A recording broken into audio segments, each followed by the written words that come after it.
மக்களே போன வீடியோவில் தான் நம்ம டிஸ்கஸ் பண்ணியிருந்தோம். ஹர்திக் பாண்டியா பிரெவிஸ் டே நடக்குமா நடக்காதா அண்ட் அதை பற்றி என்னென்ன அப்டேட்ஸ் வந்திருக்குன்னுலாம் பார்த்துருந்தோம். அண்ட் இதுக்கிடையில் பார்த்தீங்கன்னா ஒரு பெரிய அப்டேட் வந்திருக்கு. அதாவது சிஎஸ்கேயோட வரலாற்றிலே இல்லாத அளவிற்கு ஒரு ஸ்ட்ரிக்டான விஷயம் நடக்குது. அது என்னன்னு கேட்டிங்கன்னா, சிஎஸ்கே வந்து அவங்களோட பிளேயர்ஸை ஒரு 2 to 3 days ஃபிட்னஸ் கேம்ப்காக இன்வைட் பண்ணியிருக்காங்க.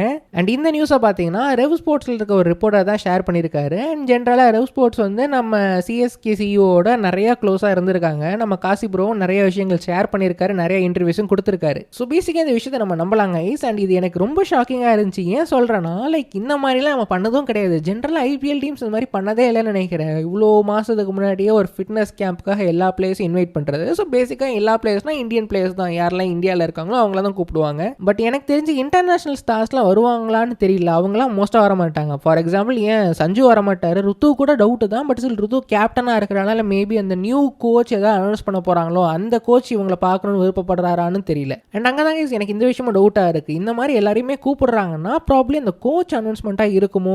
ஃபார் எக்ஸாம்பிள் யாரோ ஒரு புது கோச்சாக போடுறாங்கன்னா அவர் வந்து எல்லா பிளேஸும் மீட் பண்ணணும், அந்த எல்லா பிளேஸும் என்ன ஸ்டேட்டில் இருக்காங்கன்னு பார்க்கணும்னு விருப்பப்படலாம். ஸோ மேபி ஒரு சின்ன கெட் டுகெதர் மாதிரி வச்சுட்டு கோச் அண்ட் பிளேயர்ஸோட இன்ட்ரோடக்டரி செஷன்லாம் முடிச்சிடலாம். அண்ட் அதுக்கப்புறம் கோச் என்ன எக்ஸ்பெக்டேஷன்ஸ் வைக்கிறாருன்றதை பற்றி டிஸ்கஷன்ஸ் போகலாம். அண்ட் பிளேயர்ஸ் கிட்ட இந்தாப்பா இதான் பிளான் பண்ண போகிறோம், அடுத்த ஐபிஎல் வரும்போது நீங்கள் இதெல்லாம் ரெடி பண்ணிட்டு வரணும், இப்போ இருக்க ஸ்டேட்டஸை நான் பார்த்துட்டேன், இதுக்கப்புறம் நான் உங்களுக்கு ஒரு ப்ளூ பிரிண்ட் கொடுப்பேன், அதுக்கேற்ற மாதிரி நீங்கள் ஒர்க் பண்ணிவிட்டு ஃபிட்னஸ்லையும் சரி பிளேயிங் ஸ்கில்ஸ்லையும் சரி பிளான் பண்ணிவிட்டு ஒழுங்காக பக்கா வரணும்னு கூட அந்த மாதிரி ப்ளூ பிரிண்ட்டை கூட கொடுக்கலாம். ஸோ எனக்கு தெரிஞ்சு 90% கோச்சை ஃபிக்ஸ் பண்ணிட்டாங்க. அண்ட் அதுக்கான அனௌன்ஸ்மெண்ட்டும் கூடிய சீக்கிரம் வரலான்ற மாதிரி எனக்கு தோணுது.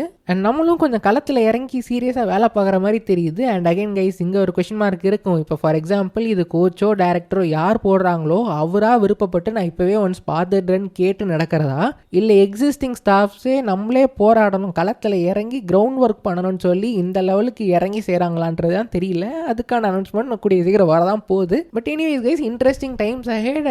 கேட்க நல்லா இருக்குது, பார்க்க நல்லா இருக்குது. என்ன நடக்க போகுது, யாரெல்லாம் வரான்றதை பற்றி வெயிட் பண்ணி பார்ப்போம். ஆர் பிஹைண்ட் த சீன்ஸ் கூட பெருசாக எதுவும் தெரியாத மாதிரி கூட அவங்க பண்ணலாம். பட் அகைன் பார்ப்போம் என்ன நடக்குதுன்னு. ஸோ பார்ட் 2க்கு வருவோம். ஸோ அசியூமிங் ஒரு கோச்சோ ஒரு டேரக்டரோ ஃபிக்ஸ் பண்ணிட்டாங்க, அதனால தான் இந்த பிளேயர்ஸை கூப்பிட்றாங்கன்னு வச்சுப்போமே. மேபி அதை பொறுத்து ரிட்டென்ஷனோ ரிலீஸஸோ அதுக்கேற்ற மாதிரி பிளான் பண்ணுவாங்கன்னு நினைக்கிறேன். அண்ட் ரிட்டென்ஷன்ஸ் பற்றி பேசும்போது தான் ஞாபகம் வருது, நம்ம ஹர்திக் பாண்டியா ட்ரேடை பற்றி கவர் பண்ணியாச்சு. நான் கவர் பண்ணதுக்கு அப்புறம் கூட சில பல விஷயங்கள்லாம் வெளியே வந்துச்சு கைஸ். ஃபார் எக்ஸாம்பிள் கேகேஆர் வந்து ஆல் கேஷ் ட்ரேடுக்கு ட்ரை பண்ணியிருக்காங்க போல், அதுக்கு மும்பை ஒத்துழைக்கலையாம். இது கேகேஆர் சும்மா தூண்டில் போட்டு பார்த்தாங்களான்னு தெரியல. பட் எந்த டீமும் மினி ஆக்ஷனில் இந்த மாதிரி ட்ரேடை ஆல் கேஷ் ட்ரேடுக்கு அக்செப்ட் பண்ணும் வாய்ப்பே இல்லை. கண்டிப்பாக ஒரு ட்ரேட் மினிமம் ஒரு பிளேயர் ஆச்சு கேட்க தான் போகிறாங்க. ஏன்னா லாஸ்ட் இயரில் வர இருக்க போகிறோம். மினி ஆக்ஷனில் ஒருத்தனும் கிடைக்க போகிறது கிடையாது ரீட்டைன் பண்ணுற அளவுக்கு. ப்ராப்ளி 1-2 பேர்னே வச்சுப்போமே. அதுக்கு நான் லாஸ்ட் இயர் கார்த்திக் சர்மா பிரசாந்திற்கு போட்ட மாதிரி அமௌண்ட் போடணும். அதுக்கு இருக்கிற டீமில் இருக்க ஒரு நல்ல பிளேயர் தான் நான் அவங்க யோசிப்பேன். அண்ட் இன்னொரு நியூஸ் என்னன்னா, ஹர்திக் பாண்டியா வந்து எனக்கு சிஎஸ்கே தான் வேணும், நான் சிஎஸ்கேக்கு தான் போவேன், வேறு எங்கேயுமே என்னால் போக முடியாதுன்னு அடம் பிடிக்கிறாரு போல்.